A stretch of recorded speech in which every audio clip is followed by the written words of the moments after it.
Hello everyone, welcome to the Oxford Martin School and thank you for coming on this lovely day, or not quite as nice as it's been for the last few days. It's an enormous pleasure to welcome you here this afternoon to a lecture, African Transformation, Economic Development in the Age of Doubt, which is given by Carlos Lopes. Carlos is a very good friend of the school and has spent quite a lot of time here. It's always nice to welcome someone here who has a new and fascinating book out. It's even nicer when that book was actually written in this building, just in fact in the offices across there. So we're particularly proud of this. Carlos is professor in the Mandela School of Public Governance in the University of Cape Town and is a visiting professor at Sciences Po in Paris. Carlos has had a long and very distinguished career, and I can't mention everything, but he led, for example, several United Nations institutions, including the Economic Commission for Africa from 2012 to 2016, and has many other links with this country, including being a associate fellow at Chatham House. So, Carlos, with no further ado, let me invite you to the lectern to give your lecture.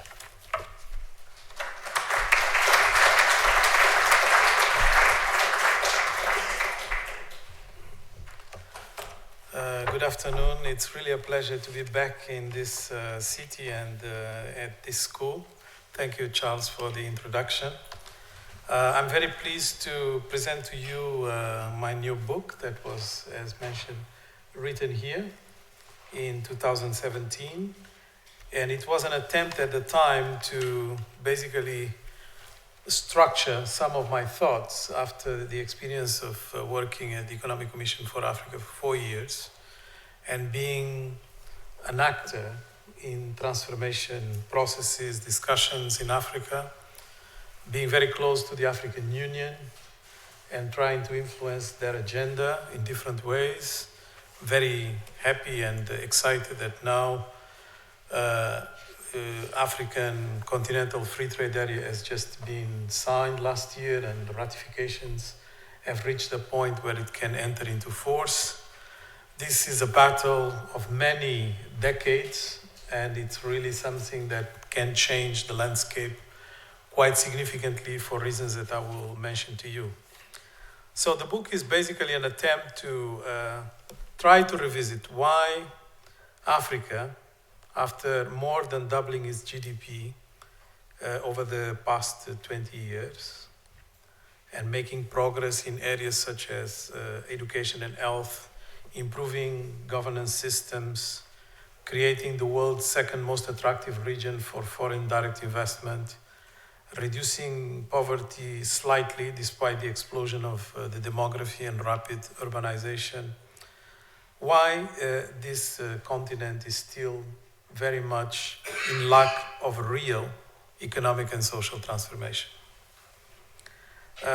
Partly, industrialization, we know, is the necessary step towards economic and social transformation, and Africa has missed many opportunities to accelerate industrialization. It's not like the continent doesn't have any experience with industrialization. In fact, Africa produces right now about $500 billion worth of goods from the industrial sector. But if you take into account the size of the continent and the size of significant developments that took place in other regions of the world in industrialization, certainly we can consider that Africa lacks industrialization. Not only because of its importance in terms of modernizing the social and economic systems of production, but also because this is an indication that Africa has been very slow in structural transformation, and that has implications in terms of absorbing its huge youth bulge. And as a result, you have problems of employment, you have problems of the economy responding to the needs. It is important to mention from that angle that industrialization is not just manufacturing. Manufacturing is obviously a very important dimension of it, but it's more about modernizing the economic systems. And that includes modernizing, but also formalizing the economic systems. If you have a reality that is mostly dominated by informal transactions, obviously it's much more difficult to talk about policy proposals that are based on formal economies, like, for instance, fiscal policy, taxation, etc. So the book tries to revisit these dilemmas, try to understand the ecosystem that exists right now in most African countries, obviously taking into account the diversity of the continent, because you have countries that are more industrialized than others. And it tries also to bring the debate to the industrial policy debate of today, which is a debate about how the technological impact is going to change the rules of the game. With robotization, with automation, machine learning, it's going to be much more difficult to sustain certain types of jobs that were based in an equation where labor costs were very important.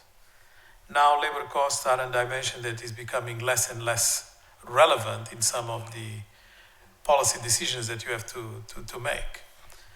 And as a result, industrial policy from the perspective of certain specialists is now much more difficult and much more complex to undertake. For instance, let's take into account the notion of productivity. The terms productivity and performance are commonly used within academic and commercial circles. They are, however, rarely adequately defined or explained. Indeed, they are often confused and considered to be interchangeable, along with terms such as efficiency, effectiveness, profitability. Measurement and improvement regimes are often built without a clear understanding of what is being measured and what needs to be improved. This can be regarded as simply a pragmatic approach to improvement or a missed opportunity to fully understand and therefore optimize important factors relating to competitiveness and success.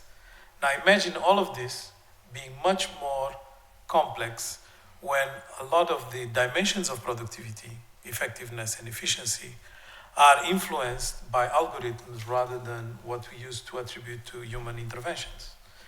Manufacturing value addition, for instance, which is the way economists measure the contribution of manufacture to GDP, are now very much questioned as a good measurement.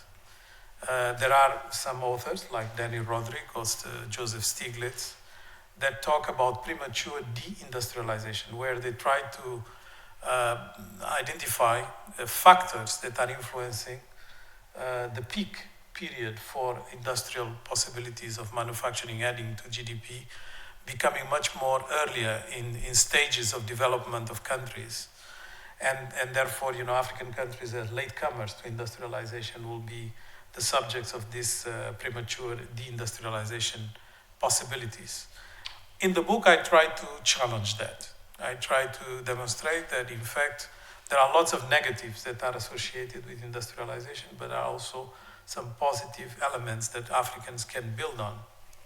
The book tries to go beyond economic arguments alone, even if we can go on quite a great deal in detail on issues relating to industrialization, because it's a strong proponent for structural transformation. The book has tried to go into the politics, into the social dimensions as well, and it tries to increase our understanding of the meaning of transformation from an historical perspective, all the way to revisiting some concepts that started in the heart of Europe in the 18th century when industrial revolution took place, or to the contemporary discussions of today.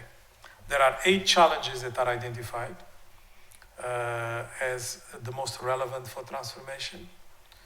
They range from the choice of development policies, the reforms of the policy space, the respect for diversity, which is quite evident in a continent with more languages than any other in the world and more cultural diversity than any other in the world. The issues relating to agricultural productivity, revitalizing the social contract and what its meaning is when we revisit the concept of sustainable development, taking climate change into account, and finally the last chapter is about harnessing the relationship between Africa and China. It's picked on purpose because this partnership is going to define, to a large extent, the future of the continent's relations with the rest of the world. The controversial link between democracy and development is not avoided in the book. I try to instill the debate based on the African intellectual contributions to this debate. I avoid categorizations that are favored outside Africa, such as liberal versus socialist systems and the like. The tendency today is for the division between authoritarian-minded developing states and open democracies, which unfortunately often produce neo-patrimonial or rent-seeking elites. And I try to divide the countries in Africa more or less in these two categories, the reformers and the rent-seekers. I go into the detail about how democracies like Botswana and Mauritius are sine qua non for development, what we can learn from them. And the book also assesses some other aspects that are influencing our politics, like, for instance, the Washington Consensus, exposing in the book the internal tensions and arguments that contributed for the changes that occurred and made the Millennium Development Goals possible, basically moving from the period 2 decades, 80s and 90s, where most of the discussions on Africa were on prescriptive policies, structural adjustment policies, towards an era after the 2000, where the Millennium Development Goals became the mantra, and what was the most important contribution from the Millennium Development Goals discussion was that we moved out of prescriptive policies into goals. And obviously with different ways of attaining those goals becoming possible, but not as much as probably we think it was, and the book goes into the detail. Starting by revisiting the Washington Consensus orthodoxy, looking into how the internal debates of the institutions that promoted it, like the IMF, the World Bank, were taking shape, and how, for instance, the evaluation department of the IMF was so critical of the ways, the intellectual attitudes of the IMF staff became possible, and how Africans have to take advantage of these opportunities, windows of opportunity, where there are doubts, where there are discussions, to basically assert a bit more their interests and create more policy space for themselves. In Africa, the weak performance of structural adjustment policies is not questioned.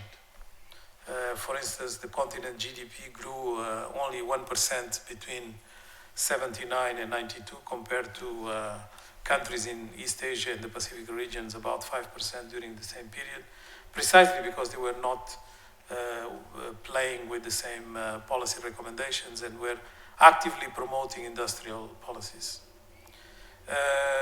I think after the financial crisis of 2008, 2009, all the neoclassical notions of market efficiency are now being questioned more openly.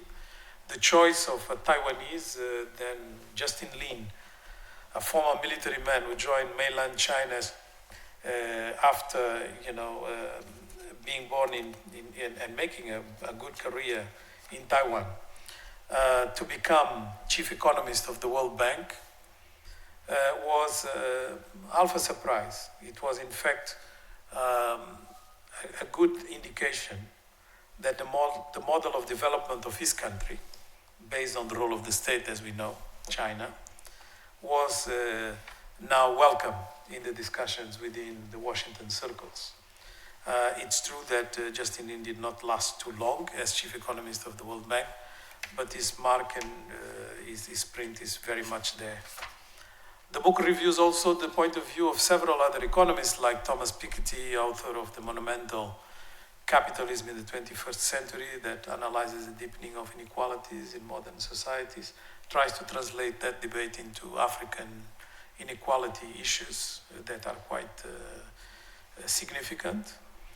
Or someone like Olivier Blanchard, which was a former chief economist of the IMF, 2008-2015, who believed that the pendulum had moved from the more neoliberal traditional ways of perceiving the market to giving a much more prominent role to the state as a regulator, but also as a facilitator of some of the structural transformation processes. Tried to compare some of the African developments to countries outside Africa, because that's the best way to demonstrate that Africans are often shortchanged.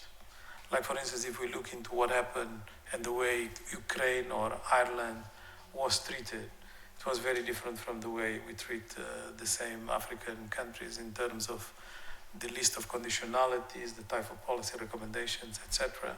So it's very important to bring this type of comparisons.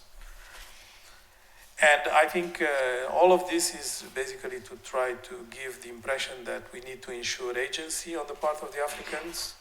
To ensure agency, Africans have to demonstrate that they really are prepared for what the book considers to be the three pillars of the current transformation processes in the continent. They have to be much more ambitious, much more sophisticated, and much more coherent. Now, on the ambitions, it's basically about bringing on board the mega trends, like the mega trend on demography and the mega trend on the climate, that are going to oblige every country to set a vision that is not just based on what they know right now, but what may happen, which is quite phenomenal in many respects, but also being capable of inspiring, particularly the young people, because the average age in continent right now is 19 years old. Inspire people to actually contribute to that vision. And only reform-minded leaders who really are in this sort of frame of mind. Otherwise, you will not have that. Sophistication is because we are now exposed to value chains that have become all global. So if you want to do anything that is prominent in terms of economic development, particularly if we talk about industrialization, but it's also relevant for other areas like services or agriculture, one needs to know the value chains globally and needs to know what are the niches of opportunities that one given country has. It cannot be too many, so this is about focus, it's about priority setting, and this is the most difficult part, because most countries believe that they have to do everything. It is very difficult to go and try to revisit the concept of comparative advantage. Some believe that comparative advantage is static, is what the earth has given a country, either its geolocation or its riches in terms of natural resources, or some neighborhood that facilitates certain types of economic activities. Those are all static elements. You can create your own comparative advantage by being daring, aggressive, but also sophisticated. So the book goes into some examples like, Vietnam creating a naval industry out of nothing, or, different countries doing things that were not really in anybody's mind. They created their own comparative advantage out of this sophistication. And then coherence, because the time where planning and the way management of economic activities was shaped based on sectoral policies is over. It's not that sectoral policies have disappeared, but to make a difference today, you need to have a certain number of very well-conceived but very few priorities that are national undertakings. And from those national undertakings, then everybody has to identify what is their collaborative dimension to make them happen. And countries that are really making it happen, and in the discussion we can talk about some of them, they have this capacity to make their machinery coherent, and not just the state machinery or the administration of the state, but also bringing the economic actors, private sector, and others into the picture to make this coherence, sort of a national undertaking. So, if I had to metaphorically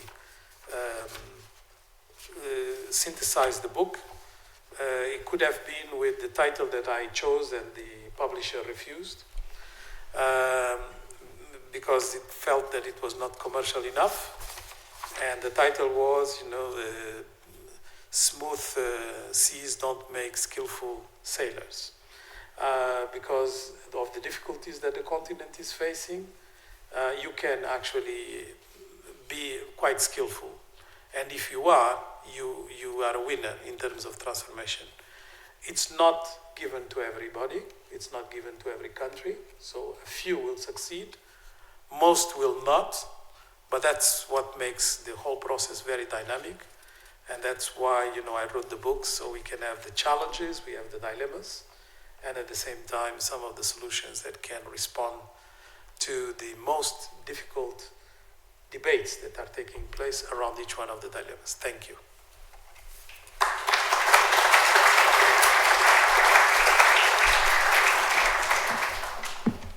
Thanks very much indeed, Carlos, which gives us plenty of time for discussion. Who would like to go first with a question to Carlos? And lady over there. Thank you. That was a fascinating talk. You mentioned the Millennium Development Goals as a real game changer, and it made me wonder what your thoughts were about the Sustainable Development Goals and whether they're going to be another game changer, a continuation, a positive, or a barrier to this development. Well, I did say that the Millennium Development Goals were extremely important to move us from the prescriptive policies period to, sort of a more open policy space. Because shifting the debate towards goals gave the latitude for different countries to select how they would reach those goals. But there are three difficulties with the Millennium Development Goals that are important to mention if we are going to talk about the Sustainable Development Goals. The first issue is that they were not universal. So it was still a compact of sorts between developed countries giving money or support to developing countries to do the right thing. And the compact worked in the following way. You deliver good governance, meaning countries that are going to receive that support, developing countries. You deliver good governance and we'll support you to attain these goals. And the goals were attained. Actually, they were surpassed universally, but mostly due to the excellent performance of about two countries, China and India, as we know. Because of their demographic size, they made all the goals being attained. The second problem with these goals is that it translated universal defined, not universal application, universally defined targets to national realities. And that is completely unfair. It's like asking, I'm going to use a metaphor, it's like asking a marathonist to run with a sprinter. You see, you have a country that has to reduce poverty by half, but let's say it has 8% of poor, running at the same time as the other country that has to reduce poverty by half, but has 80% of poor. So reducing 40% of your population is not the same as 4%. So, but we basically apply these rules as if the countries were all the same, and they are not the same. And this is particularly important because Africa, obviously coming from a much lower base, was set by this definition to fail. So it was not possible almost for countries in Africa to succeed because they had a long way to go. And even if their level of effort was superior, and when I was in the Economic Commission for Africa, we made the statistics of efforts for the MDGs implementation rather than attaining the targets. And then out of the 20 most impressive performances, about 15 were African. But, they were not given any credit for it. So that was the second problem. The third problem is that the Millennium Development Goals were based on an assumption that was still coming with basic needs in mind.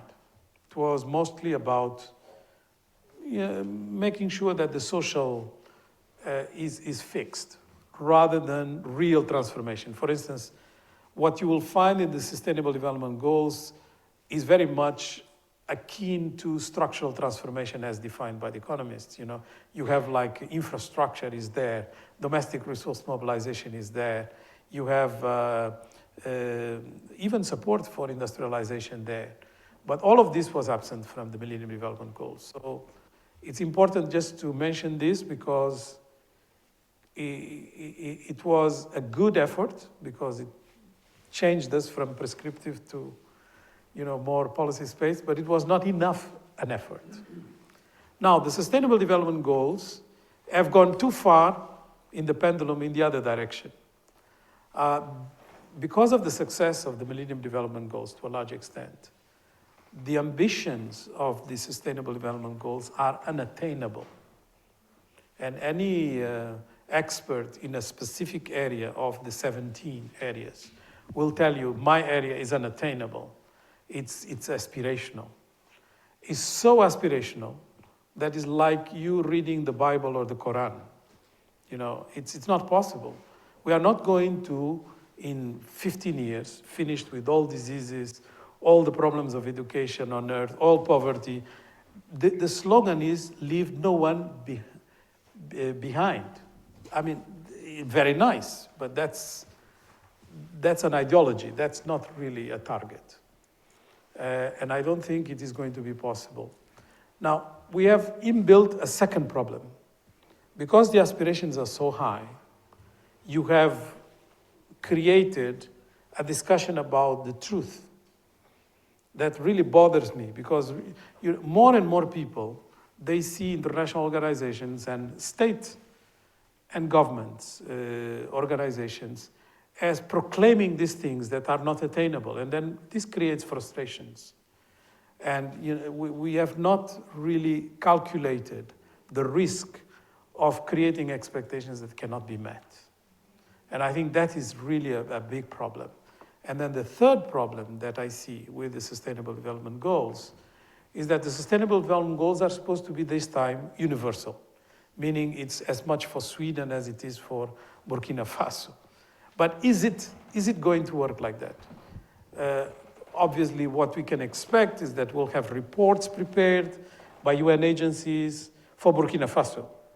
But who is going to produce really a report for Sweden?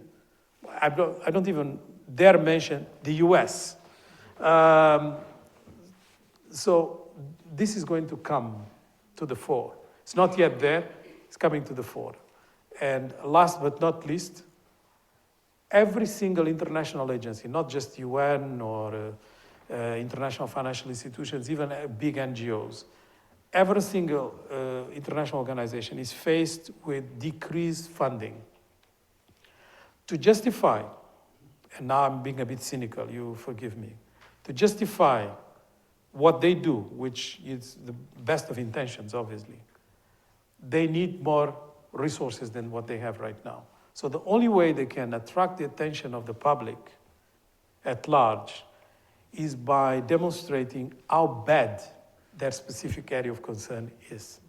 So you have these aspirations that are going all the way to the top, and then the people that are in charge saying it's going so bad because they need the money to attain the aspiration. So this gap is going to be very difficult to manage.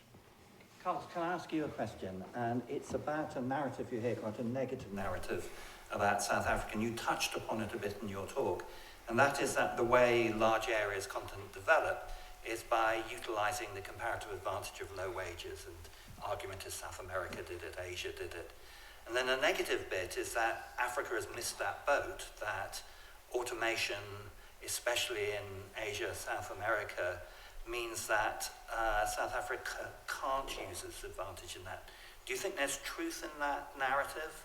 And if there is, how will South Africa be able to develop? I think there is truth in it, obviously, because we are entering a stage of the industrial systems where machine learning is occupying a lot of functions that were previously occupied by humans. But it's still very expensive. And part of the research about job losses due to automation has actually been done here at Oxford Martin School. So I had the privilege of going through what has been produced. And I'm very familiar with the debate. I was a member of the Global Commission for the Future of Work of the ILO, which, by the way, is co-chaired by the Prime Minister of Sweden and the President of South Africa. And this is very interesting because both of them are now, of course, in leading positions in their countries, but were trade unionists in the past. So they kind of have this background. And we can say, one of them has become a big capitalist too, but that's... What I think it's interesting in this debate is to not confuse how we measure costs across the world with how we measure costs in a given economy in, let's say, an African country. Because obviously, if you are talking about the world, what serves as reference point is the most productive in the world. And therefore, the labor costs are going to be measured against that level of productivity. And Africans, being latecomers, will not fare well in that comparison. But this comes with one advantage. Lots of disadvantages, but one advantage. Amongst the disadvantages, just to start, is the fact that obviously we cannot imitate the industrialization that others have done because those conditions are no longer available. It's not just the labor costs. It's the intellectual property regimes. It's the regulatory systems that are in place right now, like certifications of health, environment, and you name it. It's the fact that trade conditions have changed dramatically. It's the fact that supply chains have become extremely complex. We can go on with the list all the way to Africa's less infrastructure, Africa's less skilled labor, and so on. So those are the disadvantages. We cannot do import substitution like Latin America did. We cannot do export-oriented industrialization like Southeast Asia and China did as the main vehicle for industrialization. But there is one thing we can do.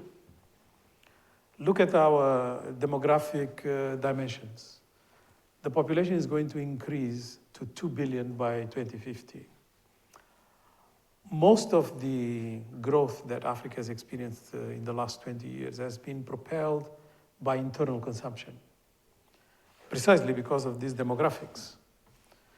Now, this first line of consumption that people have when they have a bit of income is going to be used mostly on low manufacturing value addition products and also on agro-processed products. This is very interesting because if you create a space within Africa that is protected with some tariff regimes like the free trade area that is being established right now, you have possibilities for agro-processing that are immense because Africans will consume first, your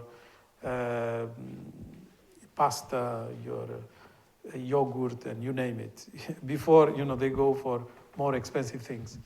And in terms of the labor costs themselves, there are certain types of industries where it's still competitive to go human rather than full automation. You can do part of automation. Full automation is still a bit too expensive. This is going to offer a window of opportunity that is very short in time. So Africans have to rush and occupy that so they can scale up quickly. But it is still possible to do it. And some countries are doing it with success that is mixed, but it's happening. Thank you. I should have reminded people that we webcast this, so when you ask a question, do remember your broadcast. Sam and then David. Yeah, thank you. You mentioned another mega trend as climate change in relation to your framework of sophistication and coherence. Where do you see that elements of preparedness, response, and opportunity in relation to climate change within the continent? I think it's in the first element, vision. If you don't include the two most important megatrends in the continent, demographic and climate, you are going to fail. And I'll tell you how much the link with industrialization is powerful. Most of the debates on climate change tend to, box the Africans on the discussion about adaptation. And obviously there's nothing wrong with adaptation. Most of the things that are very difficult to deal in terms of policy debates is because it's not necessarily wrong. It's like the SDGs, it's not necessarily that it's wrong. It's the nuance. And of course, adaptation is good. But Africans should not limit themselves to adaptation alone. Because if they are going to now industrialize as latecomers, they'll have to do it differently. They cannot do like the others with smokestacks and basically doing it the old-fashioned way. Africans can generate power from renewables at a cost that is matching fossil fuel, if not going to take advantage because it's going to be cheaper than fossil fuels. No other region in the world, when they industrialized, had this luck. That's a luck. So we can go straight to green energy. So that's just the energy element. Then we know now that you can build in a completely different way than what you used to build before. You can build in a sustainable way. You don't need to imitate the way factories were conceived in the past. You can go straight into a much more modern and sustainable way of constructing. The same for infrastructure, and the list goes on. So climate has to become part of this equation. That's why in the vision, if leaders, but not just leaders, if a country does not have that type of ambition, it's going to miss the boat. Thank you. David. David McDonald, Wild Crew. Carlos, you mentioned various attributes and aspects and opportunities about Africa that are special. And one of the things about that continent is its environment and indeed its wildlife. And we happen to know that those are enthusiasms of yours. So considering that specialness, do you see opportunities for Africa to develop, to industrialize alongside its environment that can be developed in ways we have not seen in other parts of the world? I would say, David, that is even a must, because Africans come late to this game. Again, just not to repeat, they have to leapfrog. But in leapfrogging, they really can learn a lot from what is the right thing to do. For instance, I'm going to take the example of my little country, Guinea-Bissau, which is an amazingly biodiverse country. So when the government started discussing what should be done in terms of structural transformation for Guinea-Bissau, they asked my advice, and I went there and sat with the policymakers on a retreat, and we had a very long discussion, and eventually that made emerge a plan that unfortunately, because of political instability, has not been implemented so far. And the plan was all about making Guinea-Bissau a biodiverse jewel, because that was the most important ingredient for the transformation of the country. And people say, what is the link with industrialization? Because we tend to think industrialization always in terms of manufacturing first. But in fact, industrialization is about modernizing. It's bringing the economy to the industrial era of transactions and relations, more formal. So we have less informality. We have the capabilities of, basically providing a social contract that is much more enhanced than what exists in terms of subsistence and informality that people live out of right now. And for that, we need a modern economic structure. In that modern economic structure, in a country like that, it's about sustainable tourism. That's industrialization. And making sure that, with eco resorts and so on, you can take advantage of the opportunities offered by nature. The same in terms of fisheries. The way fisheries can help a country is very different from the way it is exploited right now. We have these agreements with the European Union, each one of the coastal countries in Africa that basically are exhausting the seas. And there is no need to go that route if you actually have introduction of aquaculture, different types of industrialization that actually protects the biodiversity. So it's always possible to link the two. Hello. You mentioned that the last chapter of your book was about the role of China in transforming Africa. Can you just briefly explain how you see that playing out? First, I try to correct the perception that we are very important for China. I think China is very important for Africa, but the reciprocal view is missing. I think for China, Africa is just a reservoir of sorts. Because if you see, for instance, in terms of foreign direct investment, outward foreign direct investment, Africa represents about 4% of Chinese foreign direct outward investment.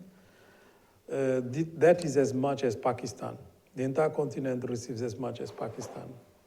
So that puts things into perspective when it comes to investment. When it comes to trade, it is true that the trade dimensions have evolved over time, and we now say China is number one African trade partner. As a country, yes, but if you take the EU 28, soon 27, we don't know, it's much more important than China by far. But what is fascinating is that what is our place in terms of being a trading partner to China? And Africa is like number 17 as a continent. Whereas for Europe, we are number 3 after the US and China.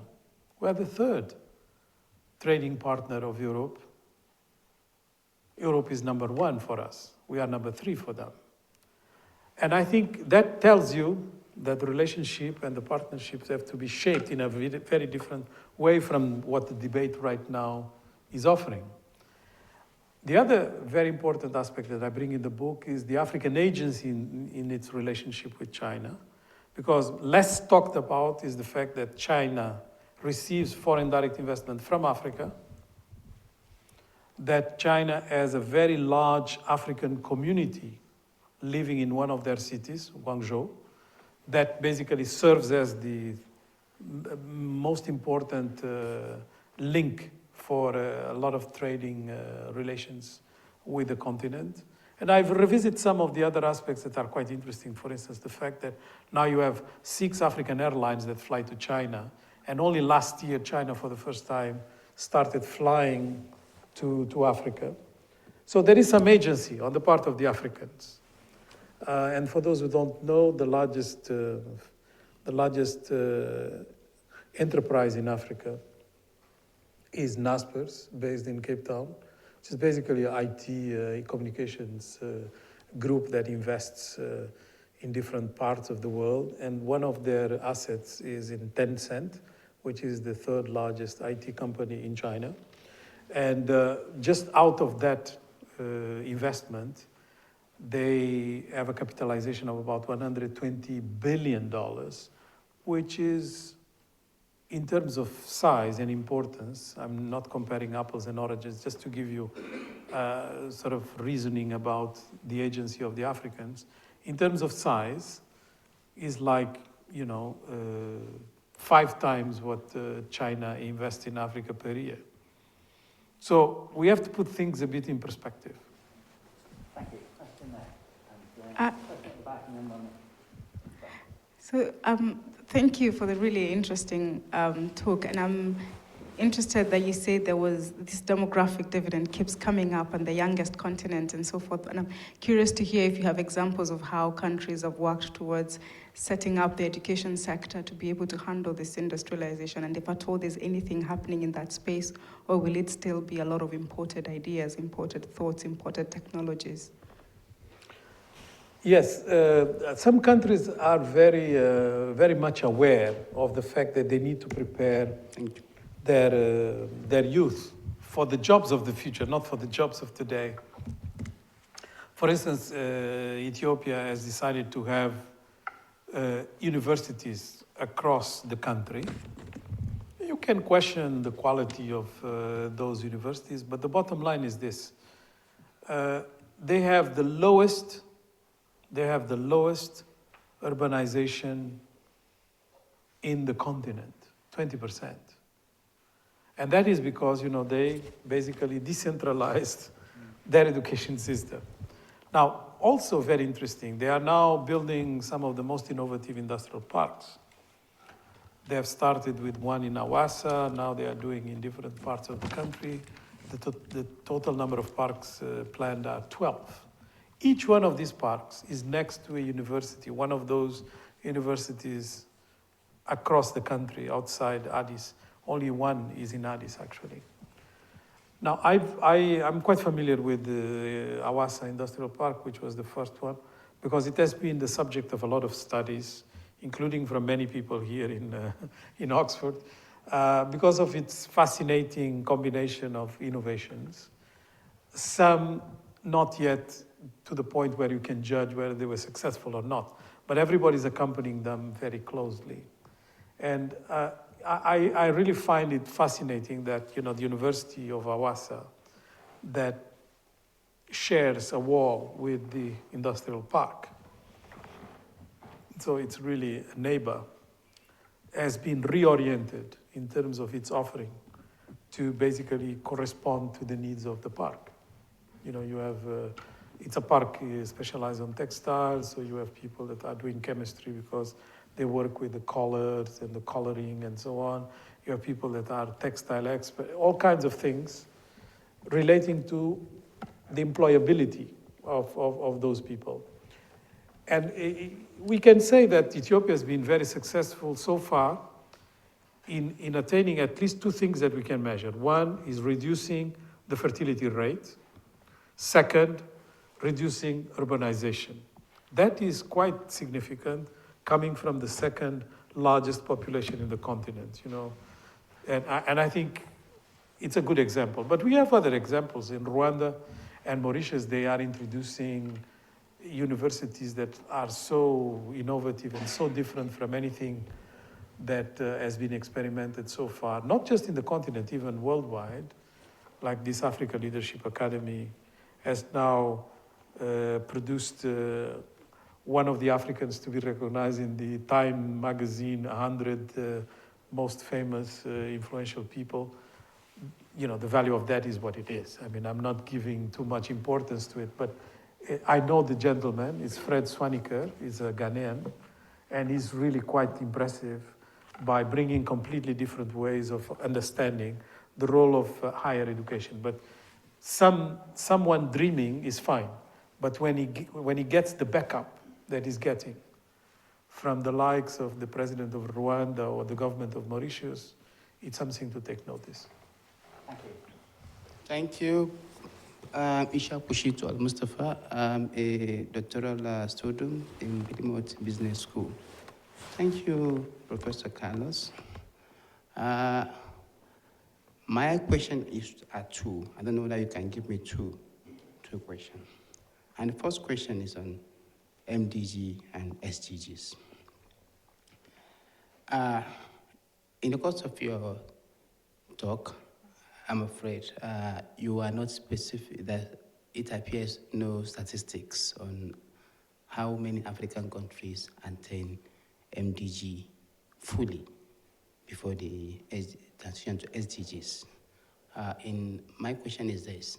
On the course of your work, Nigeria is a key African country, which I'm afraid MDG was a very critical policy of the previous government, and the current Deputy Secretary General of the United Nations, Amina Mohammed, was the head of the MDG goals.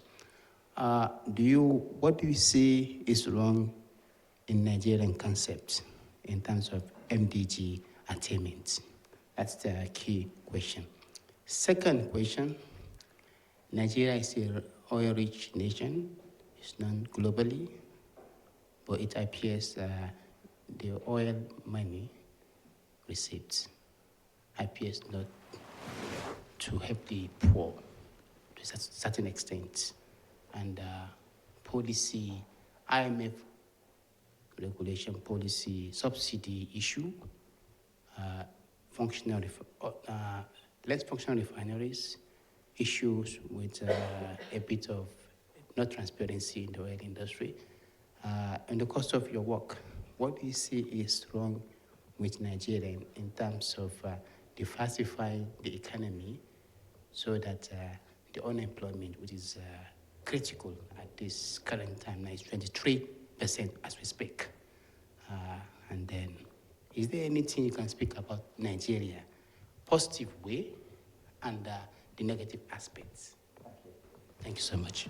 Well, of course, I follow Nigeria very closely because being the largest economy in the continent, its influence is immense, but also because it's the largest country in terms of population. So both are reasons for being quite curious about everything that happens in Nigeria.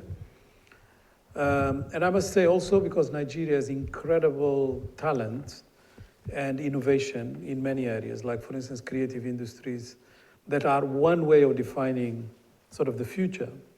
Nigeria is by far the most talented African country, to the point that, surprise, surprise, in the rebasing exercise, the contribution of creative industries for GDP has surpassed agriculture.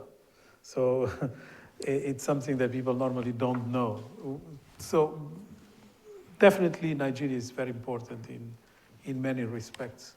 When it comes to the MDGs, I think all countries in Africa have adopted the MDGs as their sort of policy because it was still the time, we are talking about early part of this century, first decade. It was still the time where a lot of the policy debate was around what was agreed with the donors. Even countries that don't depend on donors, Nigeria doesn't depend on donors, still were influenced by that policy debate. So for instance, the main institution in the African Union dealing with economic issues is not by mistake, it's called the New Partnership for African Development, New Economic Partnership for African Development, NEPAD. Partnership word is there. So it's like we can't define the policies of development of the continent without the partnership, meaning the donorship, because that's what is meant. And everything was about how this compact that I mentioned is going to work. We deliver good governance and receive support. And the support could come in different ways, one of which would be through concessional lending. What people don't realize is that concessional lending in the late part of the 90s and concessional lending today has not increased significantly in size. But the economies have more than doubled. So what was available in terms of concessional lending then and what is today is diminishing significantly in relation to the size of the economies. Therefore, countries have to go and contract debt or find other ways of financing their development. And part of it has to be through, increased efficiency of their fiscal machinery. So fiscal pressure in Africa being so low, if you don't collect taxes because you don't modernize the economy, you are going to be dependent on debt, or you are going to be dependent on foreign direct investment if you can be attractive enough to get it. Or you forget about all that I just said, and here comes Nigeria, and you live out of the rent of your product that is sort of your gift from God, in this case, oil. The problem with that is that it becomes like a vicious circle. You depend so much on oil that your public revenue is almost all based on oil. And therefore, when the oil prices go down, your public revenues suffer. Part of those public revenues you use actually to subsidize oil consumption, because the refined oil, you don't refine it, you import it, So you have to subsidize it. And we end up, with this difficulty that countries that tend to depend too much on a commodity don't reform enough in terms of having other sources of public revenue. And this is the problem with Nigeria, and it's a problem with Angola, it's a problem with a number of countries. If you go into the list of the most reform-minded countries, you'll find that it's not a coincidence. Those who are leading the pack are not natural resources rich, because they had to find another way. And the others are now nicely following that lead. If you don't have your own resources, how are you going to implement the MDGs? You are going to implement it partly with lip service, because you don't have the revenues. And it doesn't matter how brilliant and mindful those in charge of the MDGs are, if the structure of the economy doesn't change, we are not going to make the dent that is needed for the kind of aspirations that are in the MDGs, now in the SDGs. So it's not specific to Nigeria, what I'm saying, but it definitely applies to Nigeria. So we just have time for a last question. Chris. Thanks very much for the fascinating talk. In discussions about development in Africa over the last 10 years or so, the same success stories have been named again and again. It's Botswana, it's Rwanda, you mentioned Mauritius, which is a tiny island, of course. Over the next 10 years, are we going to hear the same names over again, or do you see other countries coming to the fore? And if so, which ones and why? Well, I can expand your list. I would include a number of other countries that are really making incredible changes in terms of their economic policy. I will include in that list, countries like Morocco, that has accelerated its industrialization, has very coherent policies for industrialization, is doing quite significant transformations right now. I can include countries like Djibouti and Togo, small countries, but with ports that have become huge logistical centers. Djibouti now the largest port in East Africa, and Lomé the largest port in West Africa. I can include countries like other small islands like Cape Verde, that is growing at more than 5%. I can include countries like Côte d'Ivoire, Senegal, Ghana, that are actually very consequential in their reforms and are changing completely their infrastructure and the way they are dealing with it. And I would include countries that are not doing very well in terms of economic growth, but are transforming, like Namibia. And the reason they are not having a very significant economic growth is because they are part of a customs union with South Africa, and South African economy not growing enough. They are penalized significantly in terms of the value of the rand and the way their transactions depend so much on South Africa. So my list is growing. Now, what I think is important is for us to bear in mind that in the last 24 months, we had 19 changes of leaders in Africa. That means almost one per month. You guess the rest. Thanks very much, Carlos. The visitor program at the Martin School is due to the generosity of Lillian Martin, who gave us a gift to endow it. And Lillian wanted us to be enabled to bring some of the world's leading thinkers on solution-oriented ideas and research to Oxford and to the school. And you can see in Carlos our perfect visitor. Thank you so much for coming back and launching your book here. For those of you who want to buy the book, we have plenty of copies outside, with the added benefit of it being signed by Carlos as well. So please do come and join us for a glass of wine to talk further to Carlos, and join me in thanking Carlos for a fabulous talk. Thank you.